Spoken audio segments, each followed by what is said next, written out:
ছাড়ো। ছাড়বো না। একবার যখন ধরেছি সারা জীবনের মতো ধরেছি, আর কখনো কোনোদিন ছাড়বো না। ইস, ছাড়ো ইরফান। কি হলো, এত সাহসী মেয়েটা হঠাৎ করে কেন ভিতর ডিম হয়ে গেল? কেউ দেখে ফেললে কি ভাববে বলো তো? এত মানুষ বাড়িতে। পারি পারি, শান্ত হও।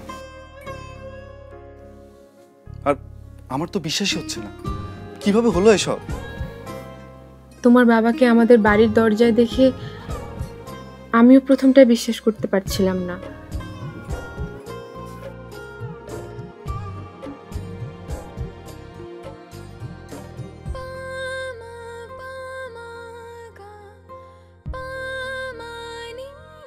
খুব লজ্জার একটা সময় গেল ইরফান। আমি এত বোকা, এত স্বার্থপর। স্বার্থপর আর তুমি? না হলে শুধু নিজেকে আর নিজের বাবার কথা ভাবতে পারতাম। নিজের বাবার মান অপমানের কথা ভাবতে গিয়ে তোমার বাবার কথা আমি একদম ভুলে গেলাম। উনিও যে আমারই বাবা ইরফান। আমি কিভাবে ওনাকে ক্ষমা চাওয়ার শর্ত দিয়ে বসলাম? উনি সত্যি সত্যি আমার কাছে ক্ষমা চাইলেন ইরফান। তখন মনে হচ্ছিল লজ্জায় আমি মরে যাব।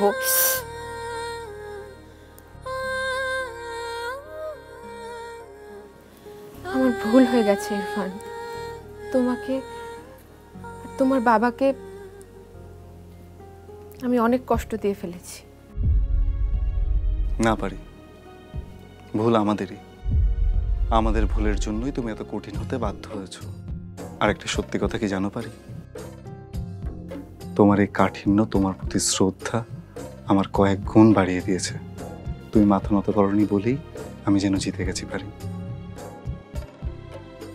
তুমি যদি আমার কথাই তোমার বাবার অপমান ভুলে এই বিয়েতে রাজি হয়ে যেতে, তাহলে আমি যেন তোমাকে পেয়েও পেতাম না।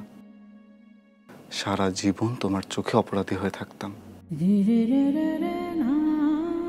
তুমি যা করেছো একদম ঠিক করেছো পারি।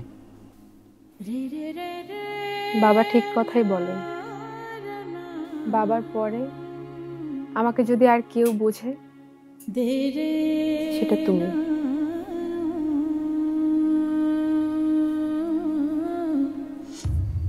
আপনারা তাহলে বসুন, আমি চট করে চাটা বানিয়ে নিয়ে আসি। বাসায় চা দেবার কাজটাও আপনাকেই করতে হয়?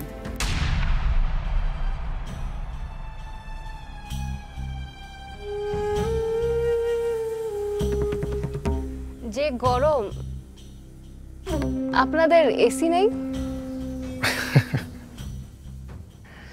না রে মা, আমাদের এখানে এসি নেই। সারা, তুমিও না। সব বাড়িতে কি আর এসি থাকে নাকি? মানে যে বাড়িতে কিনা একটা কাজের লোকই নেই, সেই বাড়িতে আবার বোঝো না এই ব্যাপারটা।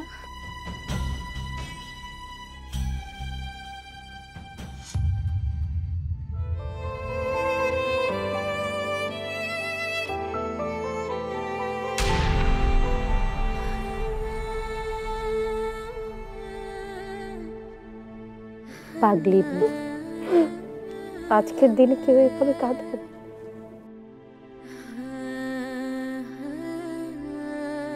আজকে তো আনন্দের দিন।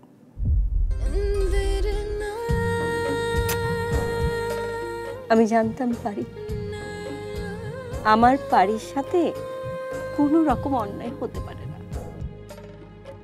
জানো, এখন একদম লক্ষ্মী মেয়ের মতো নিচে চল, সবাই তোর জন্য অপেক্ষা করছে। দক্ষিণ হাওয়ার কুসুম বনের বুকের কাঁপন থামে না যে, নীল আকাশে সোনার আলোয় কচি পাতার নূপুর বাজে। দক্ষিণ হাওয়ার কুসুম বনের বুকের কাঁপন থামে না যে,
আশা করি যা করছো তা জেনে বুঝে ভালোভাবে চিন্তা করে করছো ওসমান।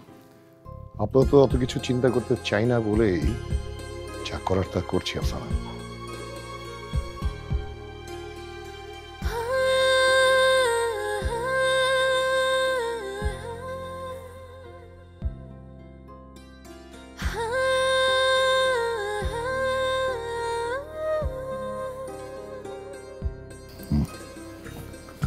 থ্যাংক ইউ বাবা, থ্যাংক ইউ সো মাচ।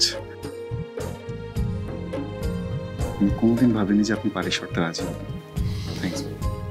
আমার কাছে সবার আগে আমার পরিবার, তাই না মিসান?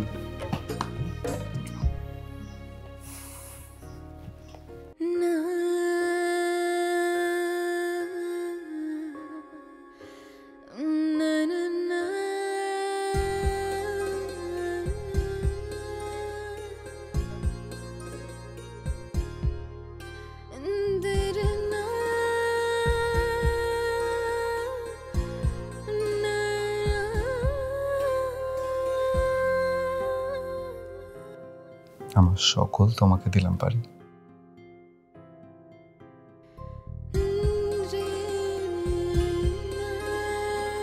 এই ইরফান, তুমি বাড়িঘর ছাড়ছো না কেন?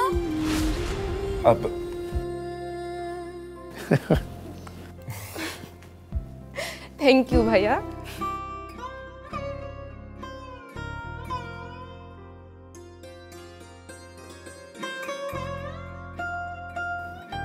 আঙ্কেল, আপনারা মানে আপনাদের নতুন জামাইকে আংটি টাংটি পরাবেন না?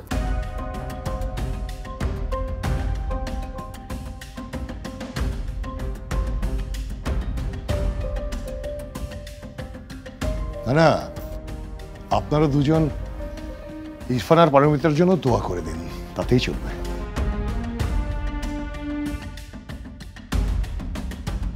কিন্তু বাবা, পারমিতা যদি ইরফানকে আংটি না পরায় তাহলে ওদের এঙ্গেজমেন্ট হবে বাবা। কি হচ্ছেটা কি ভাবি? ওনারা কি জানতেন নাকি যে আমরা আসবো?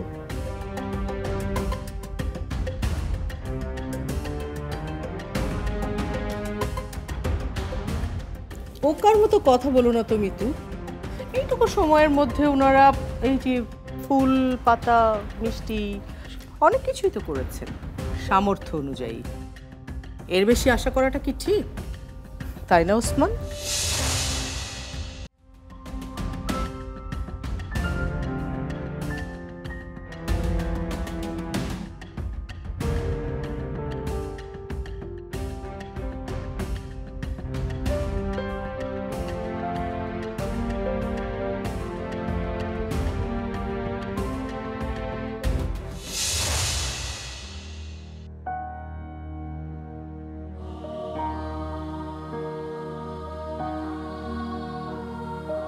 বাড়িকে সাজাতে সাজাতে হঠাৎ করে মনে পড়ল, ভালো হয়েছে তাই না?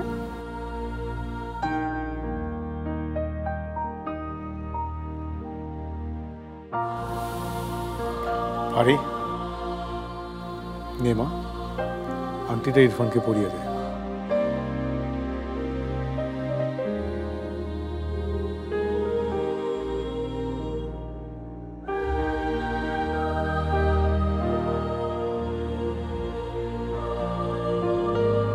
কি রে মা, নে।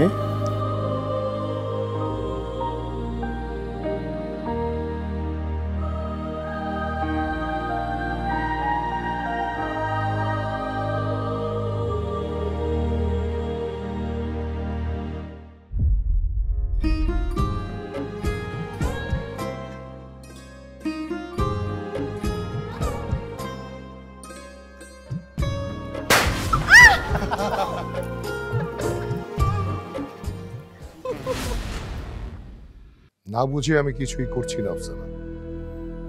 বুঝেই যে করছো, তাই বা বলি কি করে? এখন আমার উল্টো দুশ্চিন্তা হচ্ছে, না জানি এবার কোন ক্ষতিটা হয় আমাদের। ক্ষতি যা হওয়ার সেটা আগেই হয়ে গেছে, আর সেই ক্ষতিকে পুষিয়ে নেওয়ার জন্যই এখন সব আয়োজন। রহমান আর মেয়েটা যদি এই বেইমানিটা আমার সঙ্গে না করত,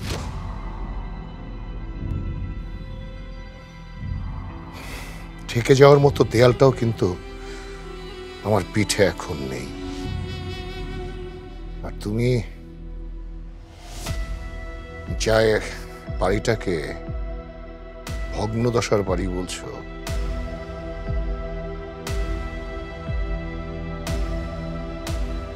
সেটা এখন আমার বাজির ঘোড়া। দেখো, এসে কোন ঘোড়াটা জিতলো বা হারলো সেটাতে কিন্তু কিচ্ছু যায় আসে না। বাজি ধরে কে জিতলো সেটাই আসল ব্যাপার।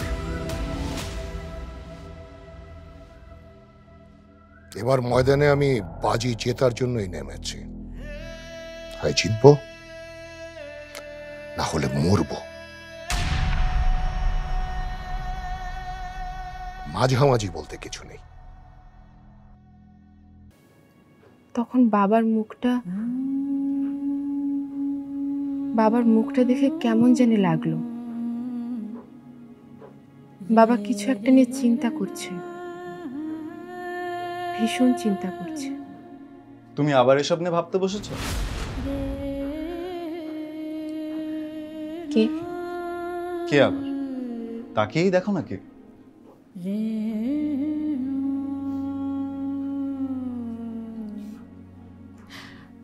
তুমি? আমি।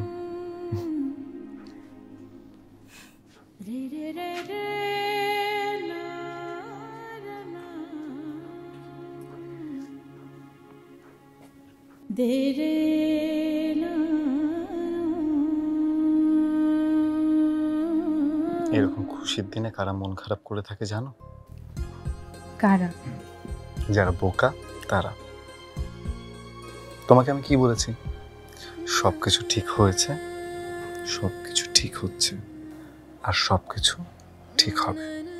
সব। কিন্তু বাবার ওই মুখটা যে আমি কিছুতেই ভুলতে পারছি না ইরফান। তোমাকে আমি সব ভুলিয়ে দিচ্ছি।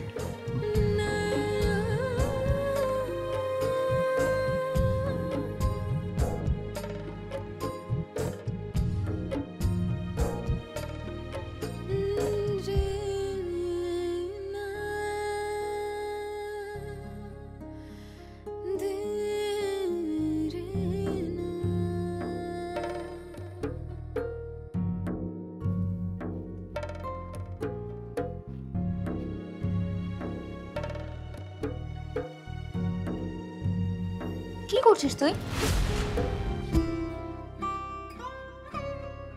কি হয়েছে তোর? আফজাল সাহেব, আমার মনে হয় এই বিষয়ে আপনাকে আর কিছু খুলে বলার প্রয়োজন নেই। বোর্ড থেকে আমাকে পাঠিয়েছে আপনার লোনের বিষয়টা খতিয়ে দেখার জন্য। আপনি পুরনো মানুষ, আর আমাদের ম্যানেজার সাহেব নিশ্চয়ই সবকিছু জেনে বুঝেই আপনার জন্য সুপারিশ করেছেন। তাই আমি এই বিষয়ে আর জল ঘোলা করতে চাচ্ছি না।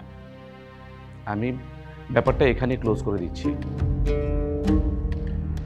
আই এম সরি আফজাল সাহেব, ব্যাংক আপনাকে লোনটা দিচ্ছে না।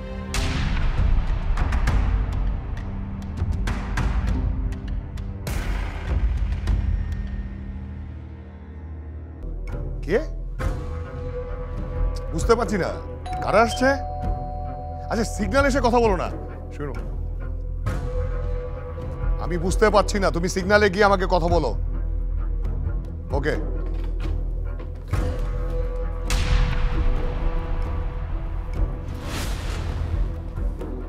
Good morning sir. মর্নিং। ফোনে সম্ভবত আমাদের আসার কথাই কেউ বলছিল আপনাকে। আসলে না চাইলেও আমরা আসতে বাধ্য হলাম। সুবীর মা,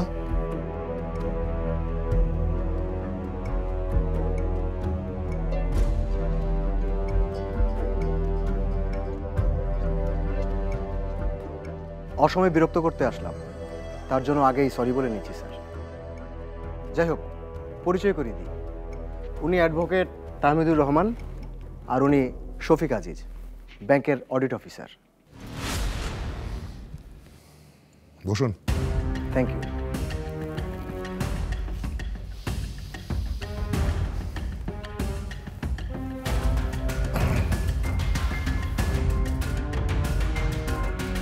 আপনারা পুরনো লোক হয়ে যদি এইভাবে ভাবেন তাহলে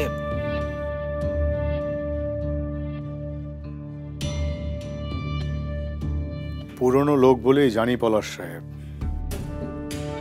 এই ব্যাংকে একজন আরেকজনের সঙ্গে কিভাবে কথা বলে। আজকের ব্যত্যয় দেখেই বিস্মিত হচ্ছি। ওরে বাবা, মুখে দেখি কথাও আছে। আচ্ছা ঠিক আছে, দেখেন, চেষ্টা করে দেখেন হয় কিনা।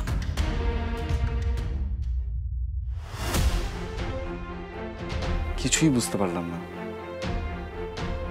কি এমন ঘটলো যে আপনার পাসপোর্ট ওদের নিতে হলো, আর আপনিই বা দিলেন কেন?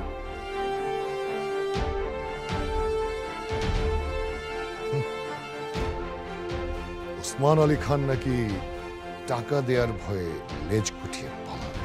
তা আপনি ওদের কিছু বললেন না কেন, আর আমাকেও বা বলতে দিলেন না কেন?